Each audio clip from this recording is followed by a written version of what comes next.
Have you ever needed an Uber or Lyft ride? How about a quick order from Instacart or DoorDash or Uber Eats? Have you ever had a life-changing conversation while taking a ride? Or have you experienced a delivery driver that just went the extra mile? Well, we're bringing you their stories. Let's listen in to My Miles, My Stories, experiences of Massachusetts rideshare drivers.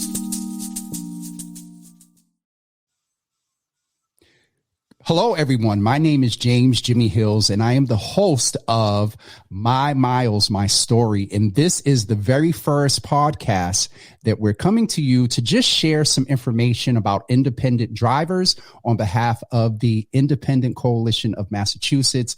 And today we are excited to have our very first driver with us, Apryl Yvonne Scott. You may have seen her video, but we're going to talk a little more in depth with her about the impact of the service that she provides to the community during the holidays. And so I would like to introduce and present to some Apryl Yvonne Scott. Apryl, hello, how are you? Happy holidays. Welcome to the My Miles, My Story, very first podcast. Very first one. You are it.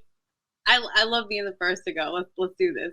Listen, I'm really well. I'm glad to be here.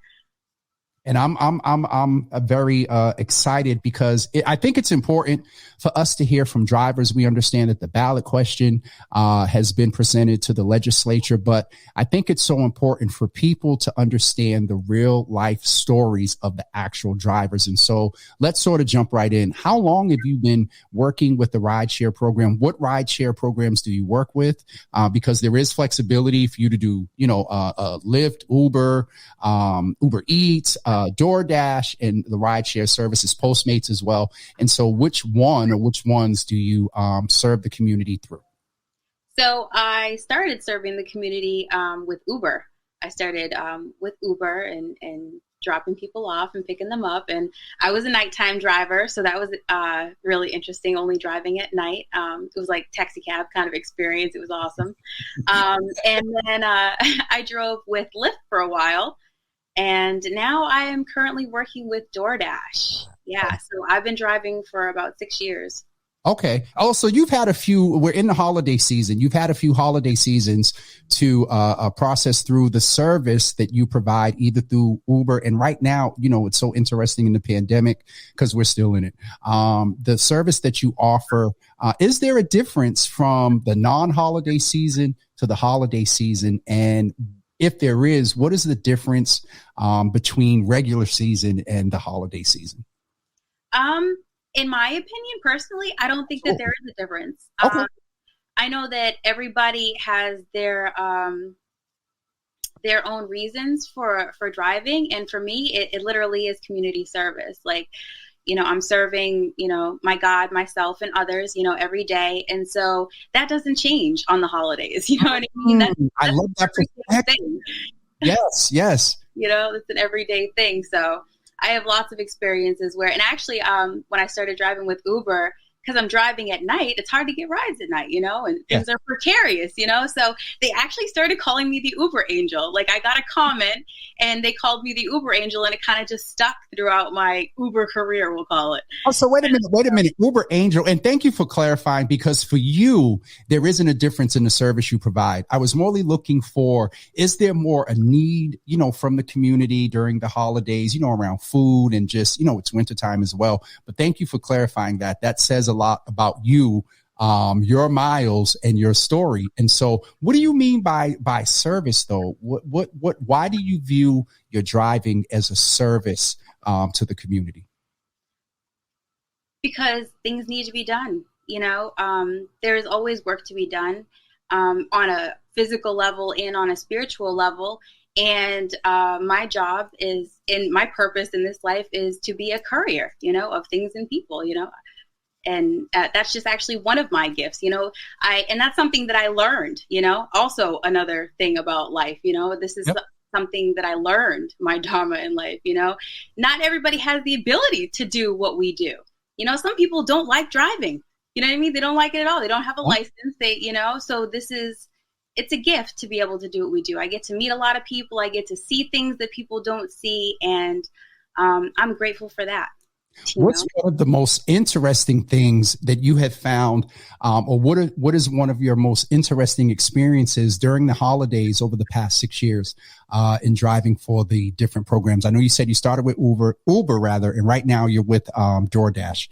Does a particular experience, the angel, what did you say they called you? The driving angel? The Uber angel. The Uber angel. And so before there was Uber, a ride share, the word Uber means like hype and really out there. So you're an Uber angel in like both ways. But tell us a little bit about that. What story, how did that come to be?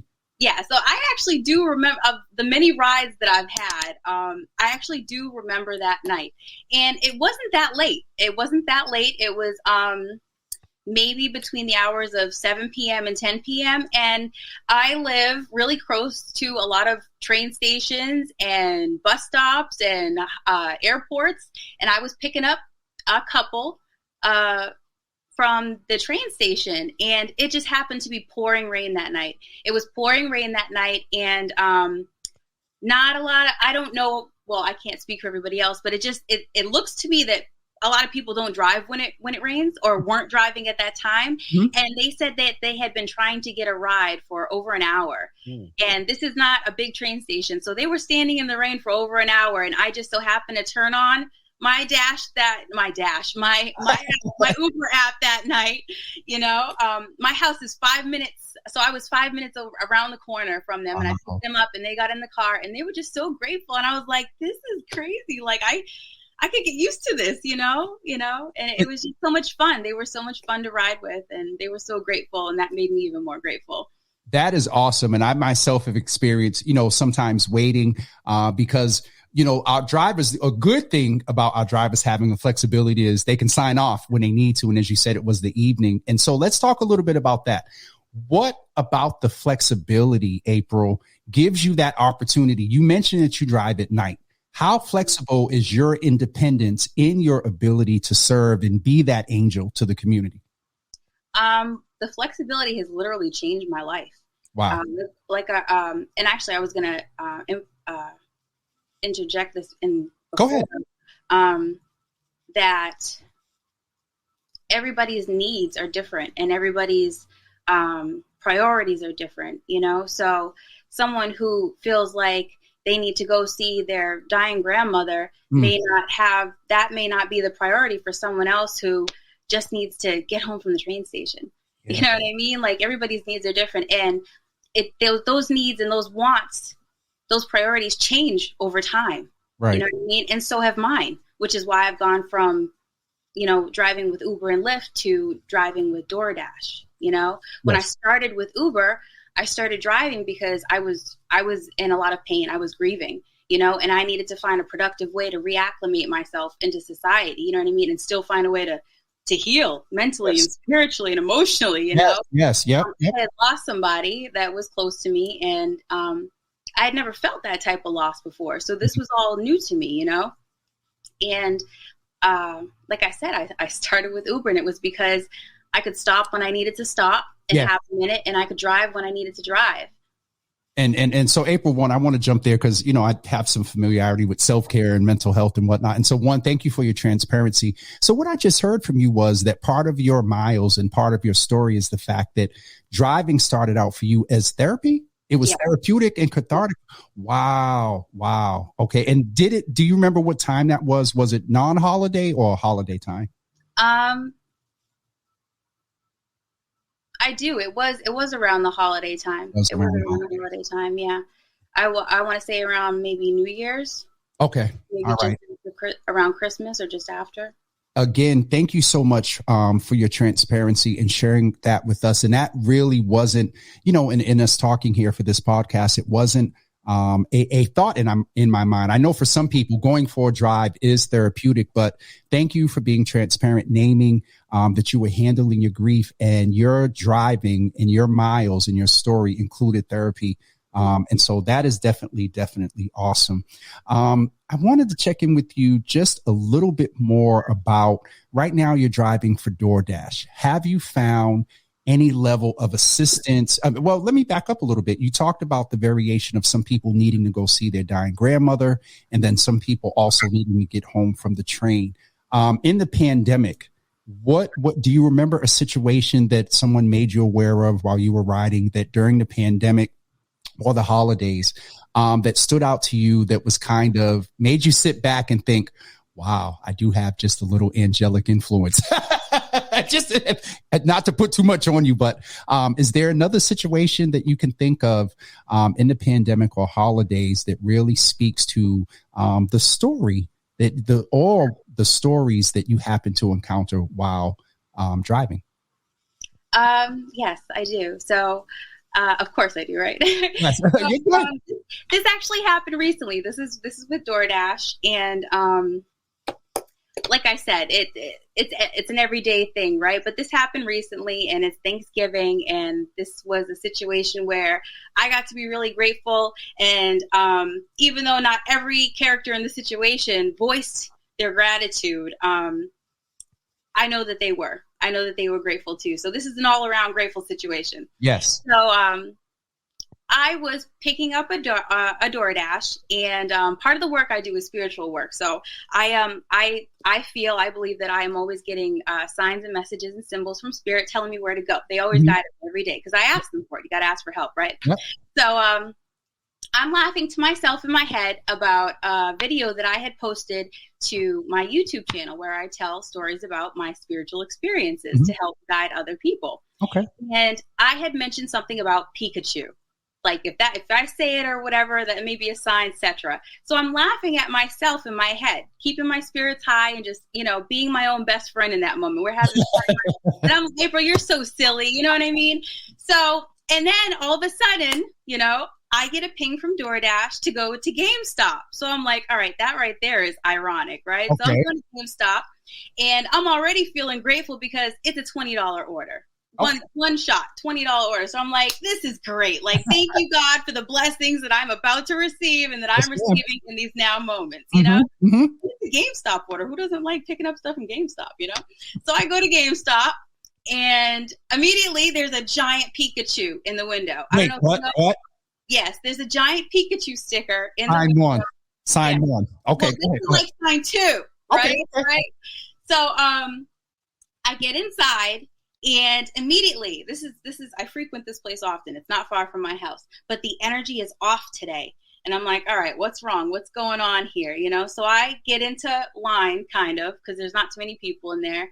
And the girl behind the counter, who I've met before, already I can feel her energy because she's looking at me and she seems upset, but we haven't even interacted yet. So I know something's wrong. Mm-hmm. There's another gentleman off to the side, older, taller, and he seems upset. And I'm like, all right, that's okay. I'm observing the situation. You're feeling it. Vibes, feeling the vibes. Right. I'm feeling it out. So he comes up and gets in line behind me.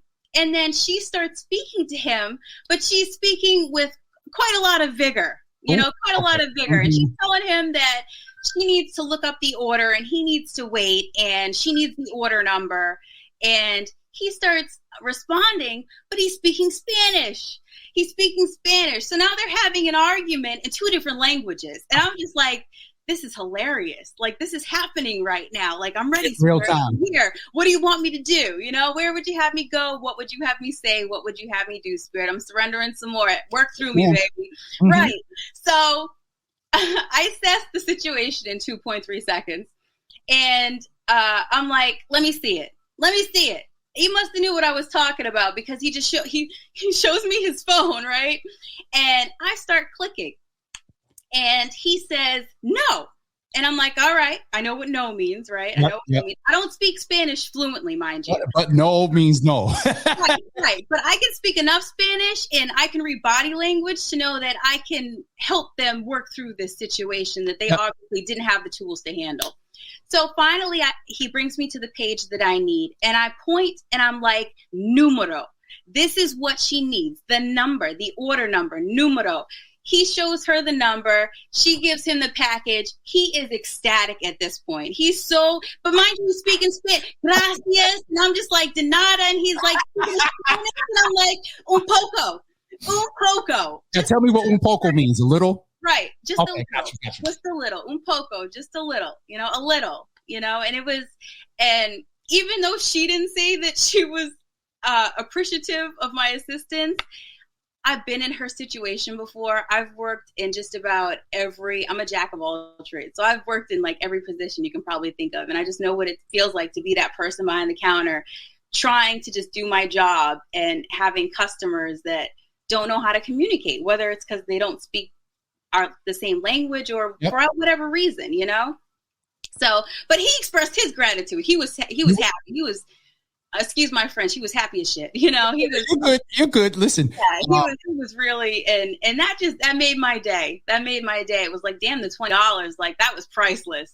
You can hear it in your voice. It is definitely, so awesome to hear. And just an example of just a few stories or a couple of stories just from you while you're getting your miles, driving for rideshare. And so Apryl was our first guest today, everyone. And we're going to have other drivers come back and talk about their miles and their experiences. And I can tell you, Apryl, we're going to invite you back because I'm sure you're going to have more stories. So I'm sure the spirit will prepare you to come back and tell more about more miles and your story as well. But you've listened to the very first episode of My Miles, My Story, sponsored by the Independent Coalition of Independent Worker Coalition of Massachusetts.